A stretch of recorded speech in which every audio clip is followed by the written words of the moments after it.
Hey students, very good morning all. Once more all are welcome to Financial Accounting new video classroom.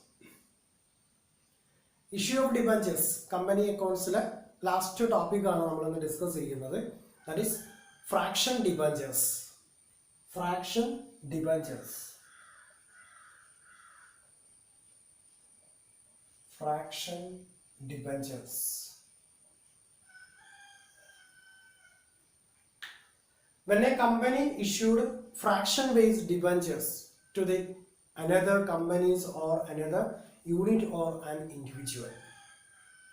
Under certain circumstances, the problem of fraction debentures arises.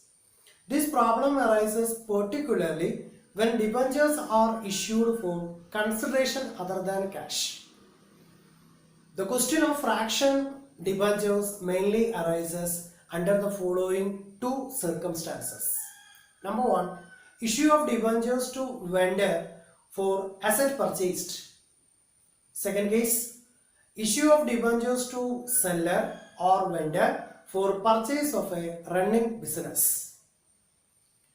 ഒരു കമ്പനിയുടെ asset മറ്റൊരു company purchase ചെയ്യുന്നു, അല്ലെങ്കിൽ run ചെയ്തുകൊണ്ടിരിക്കുന്ന ഒരു business യൂണിറ്റിനെ മറ്റൊരു unit purchase ചെയ്യുന്നു.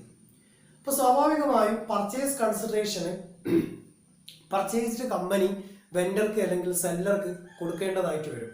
അപ്പോൾ ഇത്തരം സാഹചര്യങ്ങളിൽ ഈ പർച്ചേസ് കൺസിഡറേഷൻ പേ ചെയ്യുന്ന സമയങ്ങളിൽ ഒരു സർട്ടൺ പോർഷന് ലിക്വിഡ് ക്യാഷ് ആയിട്ടും റിമൈനിങ് പോർഷന് ഡിബഞ്ചർ ഇഷ്യൂ ചെയ്തിട്ടുമാണ് അത് സെറ്റിൽ ചെയ്യുന്നത് അല്ലെങ്കിൽ അതിൻ്റെ ഫുൾ സാറ്റിസ്ഫാക്ഷൻ അക്വയർ ചെയ്യുന്നതെങ്കിൽ ഇത്തരം സാഹചര്യങ്ങളിൽ ഫ്രാക്ഷൻ ഡിബഞ്ചേഴ്സ് ഇഷ്യൂ ചെയ്യേണ്ട ഒരു സിറ്റുവേഷന് ഈ പറയുന്ന പർച്ചേസ്ഡ് കമ്പനിക്ക് ഉണ്ടാകുന്നു.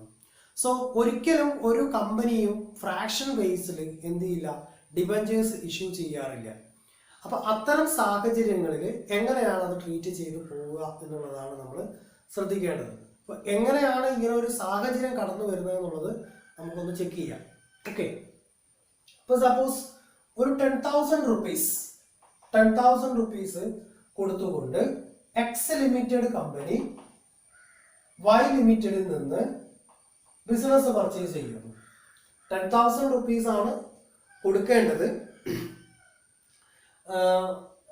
അതായത് ഈ ഒരു ബിസിനസ്സിന് 10,000 റുപ്പീസ് വാല്യൂ ഉണ്ടെന്ന് അസ്യൂം ചെയ്യാം. അപ്പൊ എക്സ് ലിമിറ്റഡ് ആണ് ഇവിടുത്തെ പർച്ചേസിങ് കമ്പനിയാണ്. ഇവർ ഇവിടുത്തെ വെൻഡർ ഓർ സെല്ലർ എന്ന് പറയുന്നത് വൈ ലിമിറ്റഡ്. അപ്പോൾ വൈ ലിമിറ്റഡ് ഡിമാൻഡ് ചെയ്തതാണ് 10,000 റുപ്പീസ് വേണമെന്നുള്ളത്. അപ്പോൾ ഓക്കെ, എക്സ് ലിമിറ്റഡ് അഗ്രി ചെയ്തു, 10,000 റുപ്പീസ് തന്നിട്ട് ഞങ്ങൾ വൈ ലിമിറ്റഡിന്റെ ബിസിനസ് വാങ്ങിക്കൊള്ളാം എന്നുള്ളത്. പക്ഷെ ഈ 10,000 റുപ്പീസ് കൊടുക്കുന്ന സമയം ഇവിടെ സംഭവിക്കുന്നത് എന്താണെന്ന് ചോദിച്ചാൽ ഒരു 3,500 റുപ്പീസ് ക്യാഷ് ആയിട്ട് കൊടുക്കുന്നു. ഓക്കെ, 3,500 റുപ്പീസ്, ഈ 10,000 റുപ്പീസ് കൊടുക്കാനുള്ളത് 3,500 റുപ്പീസ് എന്ത് ചെയ്യുന്നു, ക്യാഷ് ആയിട്ട് കൊടുക്കുന്നു. ഇനി എത്ര രൂപ ബാക്കിയുണ്ട്? 6,500 റുപ്പീസ് കൊടുക്കാനുണ്ട്. ഓക്കെ, 10,000 റുപ്പീസ് ആണ് ബിസിനസിന്റെ വാല്യൂ. ദെൻ അതിന് 3,500 ലിക്വിഡ് ക്യാഷ് ആയിട്ട് കൊടുക്കുന്നു. റിമൈനിങ് 6,500 റുപ്പീസ് കൊടുക്കാനുണ്ട്. ഈ 6,500 റുപ്പീസ് കൊടുക്കാനുള്ളതിന് ഫേസ് വാല്യൂ 100 റുപ്പീസ് ഉള്ള ഡിബഞ്ചർ 10% ഡിസ്കൗണ്ടിന് ഇഷ്യൂ ചെയ്യുന്നു.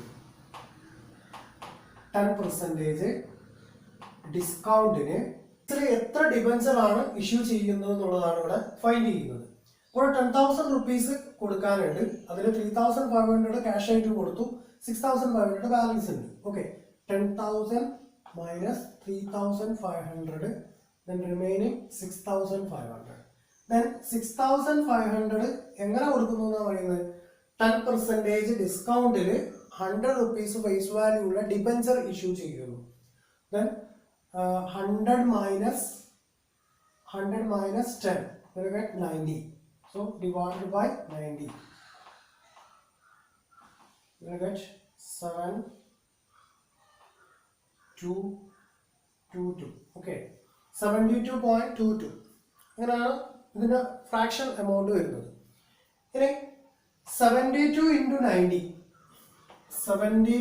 into 90 will get 6,480.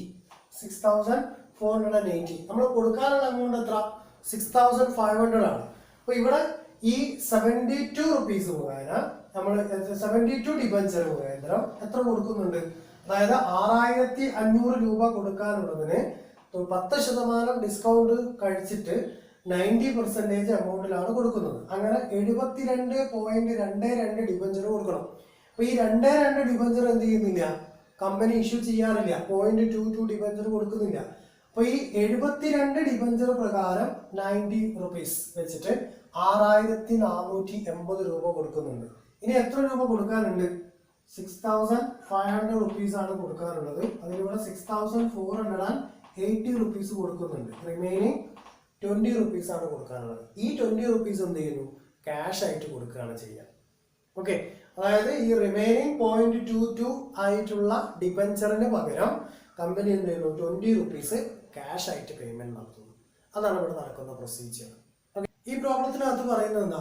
X limited എന്ന് പറയുന്ന company purchased and established business for rupees 11 lakh 11 ലക്ഷം രൂപ വിലയുള്ള ബിസിനസ്സിന് എന്ത് ചെയ്തിട്ടുണ്ട്? എക്സ് ലിമിറ്റഡ് പർച്ചേസ് ചെയ്തു. Payable rupees 1,02,000. 11 ലക്ഷം രൂപ കൊടുക്കാനുള്ളത് 1,02,000 രൂപ ക്യാഷ് ആയിട്ട് കൊടുക്കുന്നു. Then and balance by issue of 8% debentures of rupees 100 each at a discount of 10% in full satisfaction. Then give the journal entries in the books of X Limited. അപ്പോൾ X limited ഈ ഒരു purchase നടത്തുമ്പോൾ അവർ partly payment നടത്തുന്നുണ്ട്. Then fully payment ആവുന്നതിന് വേണ്ടി debenture issue ചെയ്ത് കൊടുക്കുന്നുണ്ട്. അത് തന്നെ ഡിസ്കൗണ്ടിലാണ് ഇഷ്യൂ ചെയ്യുന്നത്. അത്തരം സാഹചര്യങ്ങളിൽ എക്സ് ലിമിറ്റഡ് എങ്ങനെയാണ് ജേണൽ എൻട്രി എഴുതുന്നത് എന്നുള്ളതാണ് ചെക്ക് ചെയ്യുന്നത്. അവിടെ ചെയ്യേണ്ടത് എന്താണ്? ആദ്യം ബിസിനസ് പർച്ചേസ് ചെയ്തതിനുള്ള ജേണൽ എൻട്രി എഴുതണം. രണ്ടാമത് പാർട്ട്ലി പേയ്മെന്റ് ആയിട്ട് ക്യാഷ് കൊടുത്തിട്ടുണ്ട്, അതിനുള്ള ജേണൽ എൻട്രി റൈറ്റ് ചെയ്യണം. മൂന്നാമത് ഡിബഞ്ചർ ഇഷ്യൂ ചെയ്യുന്നത്, അതായത് ഫുൾ സെറ്റിൽമെന്റിന് വേണ്ടിയിട്ട് എന്ത് ചെയ്യാണ്? ഡിബഞ്ചർ ഇഷ്യൂ ചെയ്യുകയാണ് ചെയ്യുന്നത്. ഓക്കെ, അപ്പൊ നമുക്ക് ഫസ്റ്റ് ജേണൽ എൻട്രി എഴുതാം. എന്താ ഫസ്റ്റ് ജേണൽ എൻട്രി ഉണ്ടാവുക? ബിസിനസ്സിനെ പർച്ചേസ് ചെയ്യുന്നു. ബിസിനസ്സിനെ പർച്ചേസ് ചെയ്യുമ്പോൾ ബിസിനസ്സിനെ പർച്ചേസ് ചെയ്ത് കഴിഞ്ഞാൽ അതിനെ നമ്മൾ ഡെബിറ്റ് ചെയ്യുന്നു. ആർക്കാണോ ക്യാഷ് കൊടുക്കാനുള്ളത് അവരുടെ അക്കൗണ്ടിലാണ് ക്രെഡിറ്റ് ചെയ്യേണ്ടത്. ഓക്കെ, സോ ഇവിടെ ബിസിനസ് പർച്ചേസ് ചെയ്തിട്ടുള്ളത് എത്ര രൂപക്കാ? 11 ലക്ഷം രൂപക്കാണ് ബിസിനസ് പർച്ചേസ് ചെയ്തിട്ടുള്ളത്. ഓക്കെ, അപ്പോൾ format journal entry.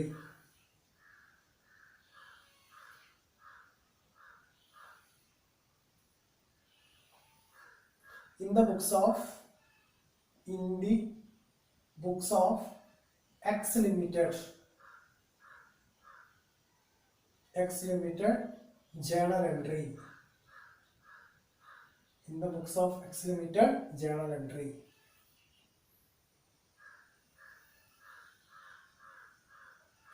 Okay, so first journal entry എഴുതേണ്ടത് ബിസിനസ് പർച്ചേസ് ചെയ്തതിനാണ്. സോ ബിസിനസ്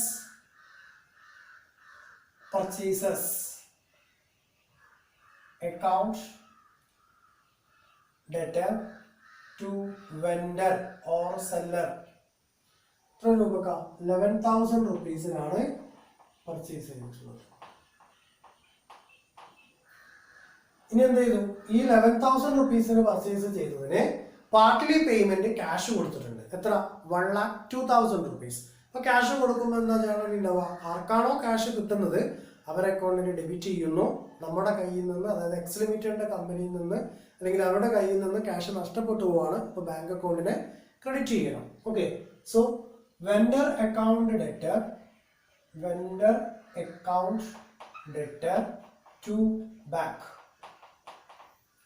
എത്ര രൂപ കൊടുക്കുന്നത്? 1,02,000 റുപ്പീസ്. 1,02,000 റുപ്പീസ്. ക്ലിയർ ആയോ? ഇനി തേർഡ് ജേണൽ എൻട്രി എന്താ? ഡിബഞ്ചർ ഇഷ്യൂ ചെയ്തുകൊണ്ട് ഫുൾ സെറ്റിൽമെന്റ് നടത്തുന്നു.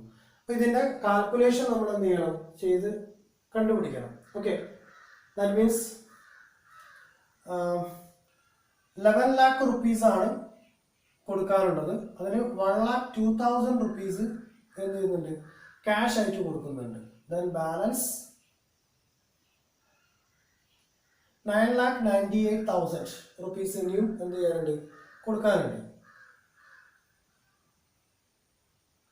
ഓക്കെ, ദെൻ ഇത് എങ്ങനെയാണ് കൊടുക്കുന്നത്? 10% ഡിസ്കൗണ്ടിലാണ്.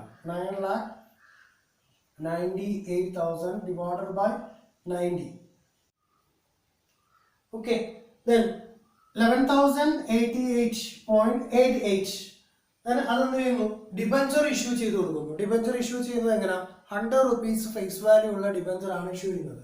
So 088 into 100. അപ്പൊ നമ്മൾ ഈ റിമൈനിങ് ഡെസിമൽ പാർട്ടിന് ശേഷമുള്ളത് കൂടെ മാറ്റി വെക്കുകയാണ് ചെയ്യുന്നത്. ഓക്കെ, 100 rupees കൊണ്ട് മൾട്ടിപ്ലൈ ചെയ്യുന്നു.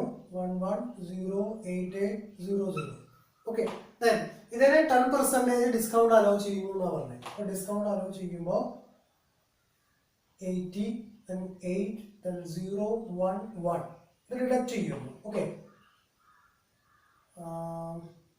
9, 8, 20, then 9, 7, 9, 9. Okay, 9,97,920. ഇപ്പോൾ ആക്ച്വൽ കൊടുക്കേണ്ട എമൗണ്ട് എത്ര? 9,98,000.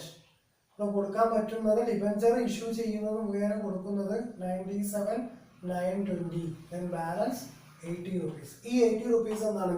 ക്യാഷ് ആയിട്ടാണ് കൊടുക്കുന്നത്. Okay, what is the journal entry? Vendors account debtor. Vendors account debtor. ഇപ്പോൾ വെൻഡർക്ക് നമ്മൾ കൊടുക്കേണ്ടിയിരുന്നത് 11 lakh ആണ്. അതിൽ നമ്മൾ എത്ര കൊടുത്തു? 1,02,000 ഓൾറെഡി കൊടുത്തിട്ടുണ്ട്. ഇനി ബാലൻസ് ഉള്ള എമൗണ്ട് എത്ര രൂപയാണ് ഇനി ബാലൻസ് ഉണ്ടാവുക? ഇത്രയും എമൗണ്ട് എന്ത് ചെയ്യാനുണ്ട്? കൊടുത്തു തീർക്കാനുണ്ട്. 9,98,000. ഓക്കെ, 9,98,000.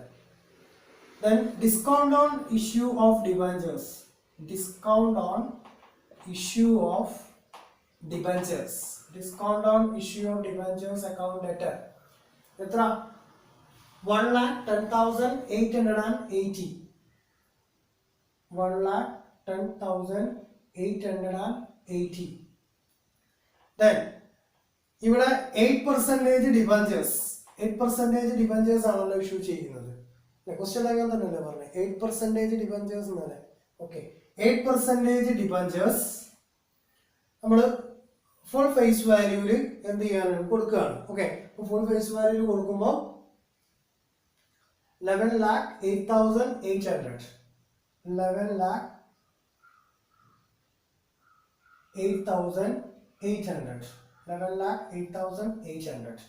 ഓക്കെ, അപ്പോൾ ഇവിടെ ബാലൻസ് എമൗണ്ട് എത്ര രൂപ ഉണ്ടായിരിക്കും? 80 rupeesന്റെ ബാലൻസ് ഉണ്ടാവും. ഓക്കെ, ആ 80 rupees നമ്മൾ എന്താ ചെയ്യുന്നു? ബാങ്ക് ക്യാഷ് ആയിട്ട് 80 rupees കൊടുക്കുന്നു എന്നാണ് പറഞ്ഞത്.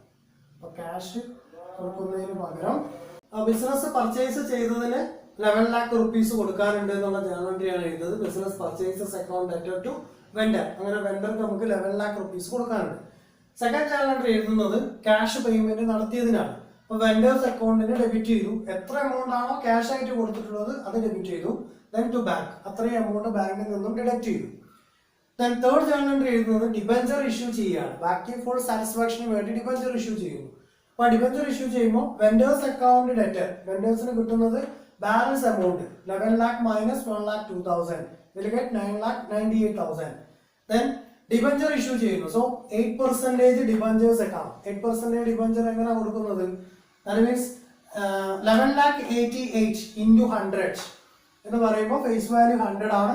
നമ്മൾ മൾട്ടിപ്ലൈ ചെയ്യുമ്പോൾ 11,08,800 ഡിബഞ്ചേഴ്സ് ആണ് എന്ത് ചെയ്യുന്നത്? ഇഷ്യൂ ചെയ്യുന്നത്. അതിൽ തന്നെ 10% ഡിസ്കൗണ്ടിൽ ഇഷ്യൂ ചെയ്യുന്നു. So discount on issue of debentures account debtor 1,10,880. Then imbalances. So balance amount 80 rupees എന്ത് ചെയ്തു? ക്യാഷ് ആയിട്ട് പേയ്മെന്റ് നടത്തുകയും ചെയ്തു. ഓക്കെ, അപ്പൊ ഈ 88 എന്നുള്ളത് 88 ഫ്രാക്ഷൻ 88 എന്നാണ് 80 rupees ആക്കി റൗണ്ട് ചെയ്തുകൊണ്ട് അത്രയും ക്യാഷ് കൊടുത്ത് തീർക്കുകയാണ് ചെയ്യുന്നത്. അല്ലാതെ കമ്പനി ഒരിക്കലും എന്ത് ചെയ്യില്ല 0.88 എന്ന് പറഞ്ഞുകൊണ്ട് ഫ്രാക്ഷൻ ബേസിൽ ഡിബഞ്ചേഴ്സ് ഇഷ്യൂ ചെയ്യാറില്ല. അപ്പൊ ഇത് റൗണ്ട് ഫിഗർ ആക്കിയിട്ട് ആ നിയറസ്റ്റ് എമൗണ്ട് ആണ് കമ്പനി എന്ത് ചെയ്യുക ഇഷ്യൂ ചെയ്ത് കൊടുക്കാറുള്ളത്. Okay, thank you.